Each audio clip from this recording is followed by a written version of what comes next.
Hello, Geelong. Hello, anybody that might be viewing this either now or later on. Today I'm talking to Ainslee Hooper from Ainslee Hooper Consulting, and I'm going to let her tell us what she's been up to, what she does, and where she's going. Okay, so it's up to you now, Ainslee. Hi Matthew, thanks for having me on.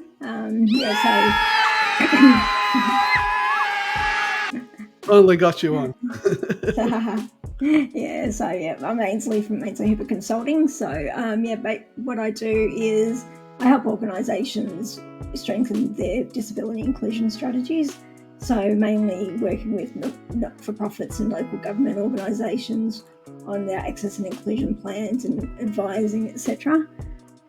This year I've been working on doing exactly that, working on access and inclusion plans, and currently I'm overseeing a project for customer engagement of a disability service provider, and also just being at the end of the year, I'm just focusing on setting up projects for next year.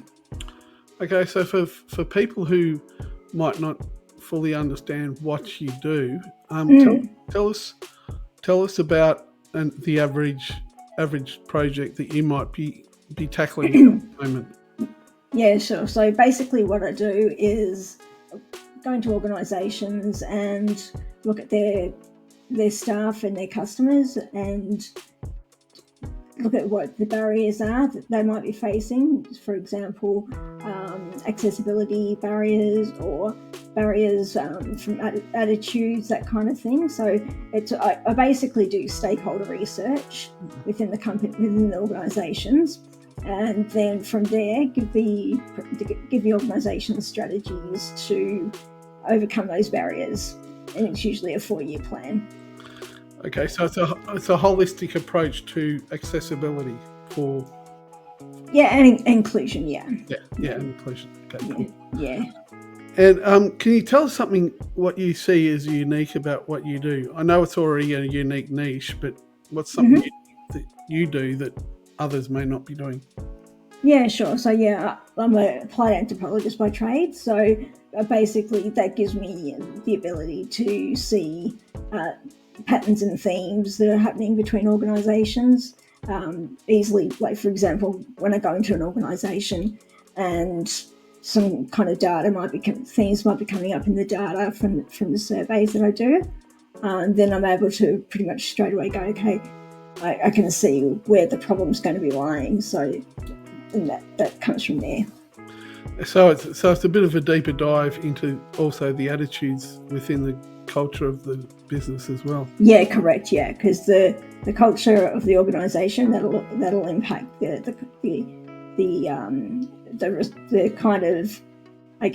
kind of experience consumers will have.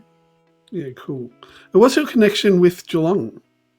I've lived in Geelong all my life, and so my business is remote, so I just operate from Geelong.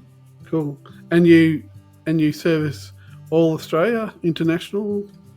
Just Australia. So I've got clients in Brisbane, Sydney, in Canberra, in Melbourne, in Geelong. Yeah, all over. Good. And tell us a bit about a client experience you've had that was really good, that you learnt a lot from. Yeah. Yep. So there was one organisation which the projects that I work on, they usually take about between 3 to 6 months. And this one client, I had advised them of the strategy to follow in order to complete the project. And unfortunately, the client decided to divert from that and take a different path. I did say to them, I said to them, look, I don't know if this is going to work, but and I advised against it. However, they went with that. It didn't work in the end. So from that experience, I learned that I had told them exactly what I thought was going to happen. They still went with it, and I remember going away and feeling very stressed for the client because of what had happened, but it wasn't. It was their decision, their responsibility.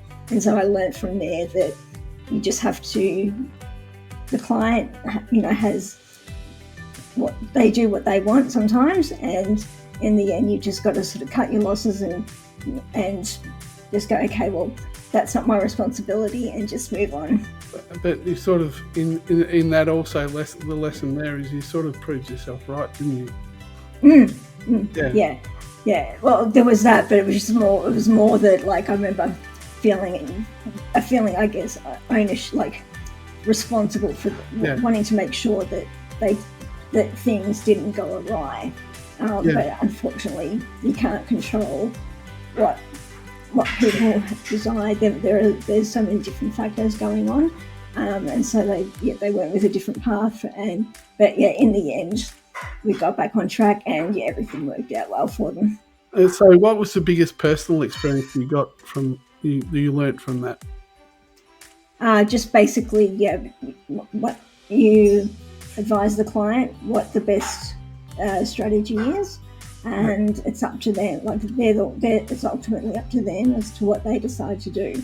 So you can only advise, and you're not responsible for what they do from there. Yeah, you can lead a horse to water, but you can't make them drink, sort of stuff. Exactly. Yeah. Where do you see yourself in the future? What are your future plans? Just keep on doing what I'm doing. I've read there's a really, really good book, because there's always these discussions I hear about, like, the future and growth, etc. A really great book that someone referred to me was The Company of One. I think it's by Paul Jarvis or somebody like that. And it's fantastic, and it's just basically, it's really solidified my decision just to stay as a solo consultant and just keep doing what I'm doing. Can we just rewind a little bit? Where did you come from before this? I worked in the public service.